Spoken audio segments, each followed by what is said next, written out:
Issues ہے، لیکن اس وقت جو خاص بات جن سے میں اشارہ کرنا چاہتا ہوں وہ بگ بینگ تھیوری ہے۔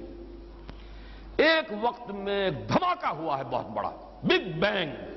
وہ بگ بینگ تھیوری جو ہے وہ اس درجے مقبول ہو چکی ہے کہ اب کوئی اور نظریہ طبیعیات کے میدان میں اب کھڑا نہیں رہا ہے، سب کے سب اب ختم ہو چکے ہیں۔ وہ گویا کہ چاہے اسے تھیوری کہا جائے، لیکن بعض تھیوریز ایسی ہیں کہ جو اسٹیبلش فیکٹس کے درجے تک پہنچ جاتی ہیں، ان پر یقین اتنا ہوتا ہے جیسے کہ یہ ثابت شدہ اور ویریفائڈ فیکٹ ہے۔ اور واقعہ یہ ہے کہ اس کی ویریفیکیشنز جو ہیں، اس سے جو نتائج نکلتے ہیں، ان کو جس طریقے سے ویریفائی کیا جا سکتا ہے سائنس کے میدان میں وہ ویریفیکیشن کی جا چکی ہے۔ وہ بگ بینگ کہ دھماکہ ہوا ہے کوئی، اور عدم سے وجود، عدم محض سے وجود ہوا ہے، اور جو اس کی ابتدائی شکل تھی وہ اس کا ماس جو ہے زیرو تھا، کوئی حجم نہیں تھا، اس کا ماس واز زیرو، انرجی جو تھی وہ انفائنائٹ،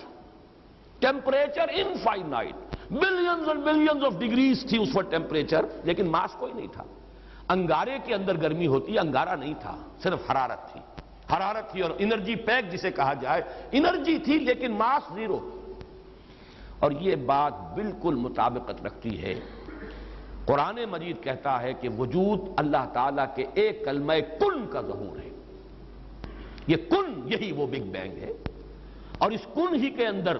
جو بھی اللہ تعالیٰ نے انرجی پیک جو ہے کر دی تھی وہی ہے۔ اس کے بعد یہ پھر ایکسپینڈ کر رہی ہے مسلسل، اور جیسے جیسے ایکسپینڈ کر رہی ہے ٹھنڈی ہوئی ہے۔ چنانچہ ان کا کہنا یہ ہے کہ اس بگ بینگ کے نصف سیکنڈ کے بعد وہ اس کا ٹیمپریچر آدھا ہو گیا تھا، وہ آدھا بھی اتنا تھا کہ آج جو سورج کا جو ٹیمپریچر ہے اس کے بالکل نیوکلیس کے، اس کے بالکل اندر جو ٹیمپریچر ہے اس سے بھی کئی ہزار گنا زیادہ تھا وہ آدھا ٹیمپریچر بھی۔ اتنی حرارت، اتنی انرجی، لیکن زیرو ماس، اس لیے کہ مادہ تھا ہی نہیں، انرجی ہی انرجی تھی۔ یہ انرجی ہے در حقیقت جو اللہ تعالیٰ کے اس امر کن سے پیدا ہوئی۔ اسی انرجی میں پھر وہ فوٹونز تھے اور ایسے باریک ذرات، 1 ملین ملین ملینتھ،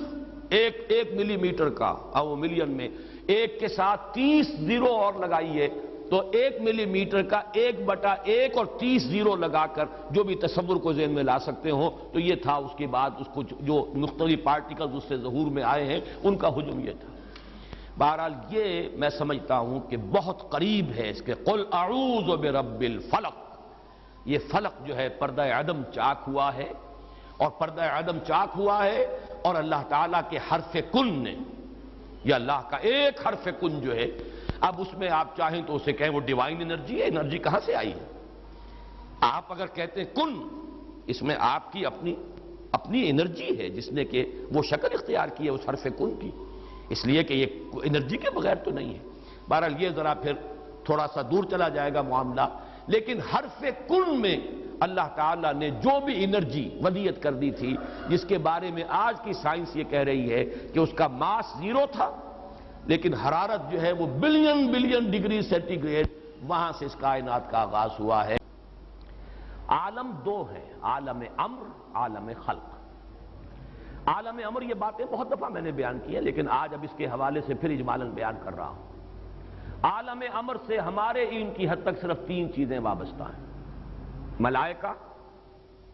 ارواح انسانی، اور ان دونوں کے درمیان جو انٹر کمیونیکیشن ہے، اور وہ ہے وحی، فرشتہ کمیونیکیٹ کر، یہ وحی ہے۔ وحی عالم امر کی شے ہے، اس کے لیے لفظ امر قرآن مجید میں آیا۔ ملائکہ یہ امر ہے، عالم امر ہے، اور اسی طریقے سے یسألونک عن الروح قل الروح من امر ربی، ارواح انسانیہ یہ عالم امر کی شے۔ عالم امر، اب یوں تو کہا جائے گا ملائکہ بھی مخلوق ہیں،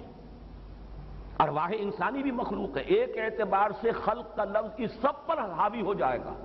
لیکن یہ کہ مزید جب تفصیل میں آپ آئیں گے، چونکہ ہماری ووکیبلری محدود ہے،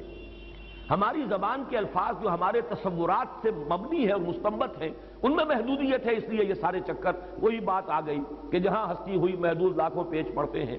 الفاظ کا اشتراک ہے جو شرک تک ہمیں لے جاتا ہے، وہی لفظ بطور صفت اللہ کے لیے استعمال ہو رہا ہے، وہی لفظ بطور صفت وہ مخلوقات کے لیے استعمال ہو رہا ہے۔ اللہ بھی موجود، ہم بھی موجود، اللہ بھی علیم اور عالم، اور انسان بھی علیم اور عالم ہی نہیں علامہ تک۔ اب یہ ہے وہ لفظی اشتراک جس کی وجہ سے کہ اگر انسان چوکس نہ رہے، چوکن نہ رہے، محتاط نہ رہے تو اس کے جو پاؤں ہیں غیر شعوری طور پر بھی کہیں شرک کی وادی میں چلے جائیں گے۔ یہی معاملہ یہاں پر ہے کہ خلق کا لفظ ایک اعتبار سے فرشتے بھی مخلوق ہیں، لیکن عالم امر کی شے ہیں فرشتے، اور اسی طریقے سے روح انسانی بھی مخلوق ہے لیکن وہ عالم امر کی شے ہے، اور اس عالم امر میں وقت نہیں ہے۔ یہ بھی میں آج آپ سے عرض کر دوں، میں نے حال ہی میں چونکہ یہ کتاب پڑھی ہے تو یہ تسلیم کیا جاتا ہے کہ بگ بینگ سے پہلے کوئی ٹائم نہیں ہے، ٹائم کا کوئی وجود نہیں تھا۔ یہ بھی آپ اگر پڑھ سکیں اس کتاب کو، اس لیے کہ ذرا سی محنت کریں تو عام آدمی بھی، وہ اصل میں یہ کتاب جو لکھی ہے اس شخص نے وہ لکھی ہی عوام کے لیے ہے کہ جو فزکس کے اندر کوئی ایم ایس سی وغیرہ نہ بھی کیے ہوئے ہوں اور پی ایچ ڈی نہ کیے ہوئے ہیں، وہ بھی کوشش کریں، ذرا تھوڑی سی ہمت تو کرنی پڑے گی، کتاب سمجھ لیں گے۔ ٹائم کا کوئی کانسیپٹ نہیں۔ یہ اس ایکسپلوژن کے بعد ایک ایلیمنٹ جو ہے وہ 4 ڈائمینشنل سپیس جو تھی جس میں ٹائم اسی کے اندر تھا، اور جب زیرو ماس تھا تو نہ ماس نہ ٹائم کچھ بھی نہیں تھا۔ اس بگ بینگ سے پہلے کسی وقت کا تصور نہیں ہے، اس کے بعد سے شروع ہوا، اس دھماکے کے بعد اب وہ ماس بھی بننا شروع ہوا اور اس کے اندر وہ 3 ڈائمینشنل سپیس بھی آئی اور ٹائم کا ایلیمنٹ بھی شروع ہوا، ورنہ اس سے پہلے وقت کا کوئی تصور نہیں تھا۔ اور عالم ارواح کے لیے کوئی وقت نہیں ہے، فرشتے کو 7ویں آسمان سے اس زمین تک آنے میں کوئی وقت نہیں لگتا، آنے واحد انما امرہ اذا اراد شیئا فانما یقول له کن فیکون، نو ٹائم ایلیمنٹ۔ عالم خلق میں ہے وقت کا معاملہ، خلق یہ جو، اور خلق کا میں نے آپ کو بارہا بتایا، کسی شے سے کوئی شے بنانا، یہ عدم محض سے جو بگ بینگ کے ذریعے سے کائنات پیدا کی گئی ہے وہ تو کریشن ایکس نہیلو ہے، عدم محض سے ایک دھماکہ ہوا ہے لفظ کن سے اور اس کائنات کا آغاز ہوا۔ لیکن یہ کہ اس کے بعد اب وقت ہے۔ خلق کہتے ہیں کسی شے سے کسی شے کو بنانا، اب وہ فوٹون سے پھر نیوٹرونز اور پروٹونز اور نیوٹرینوز اور نہ معلوم کیا کیا، اور اینٹی پارٹیکلز، ایک پارٹیکل بنا اس کا اینٹی بھی بنا۔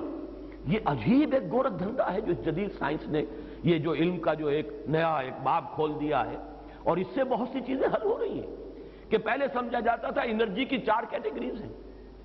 اور اب ساری کوشش یہ ہو رہی ہے کہ کوئی ایسی تھیوری انسان تلاش کر سکے کہ معلوم ہو جائے کہ یہ 4 شکلیں بھی انرجی کی 4 علیحدہ علیحدہ نہیں ہیں، ایک ہی سورس سے یہ چاروں وجود میں آئی ہیں۔ بعض جو ہے وہ ڈاکٹر عبدالسلام کو بھی جو ملا تھا نوبل پرائز جو ہے، وہ بھی انہوں نے کوئی وہ 3.5 تک شاید پہنچایا ہے یا 2 میں سے کسی کو مرج کیا ہے۔ رفتہ رفتہ سائنس آ رہی ہے کہ یہ جو فورسز ہیں بنیادی انرجی کی 4 شکلیں، یہ بھی در حقیقت 4 نہیں ہے۔ توحید کامل جو ہے سائنس کے فزکس کے میدان میں تب ہوگی جبکہ معلوم ہو کہ ایک ہی انرجی سے ان 4 انرجیز کا وجود ہوا ہے، اور یہ کوئی دور کی بات نہیں ہے۔ اب اس اسٹیفن ہاکنگ کا کہنا یہ ہے کہ یہ شے اب کوئی دور کی بات نہیں ہے، چاہے میں ابھی تک وہاں نہیں پہنچ سکا اپنی پوری کوشش کے باوجود، لیکن یہ کہ یہاں تک انسان پہنچ جائے گا۔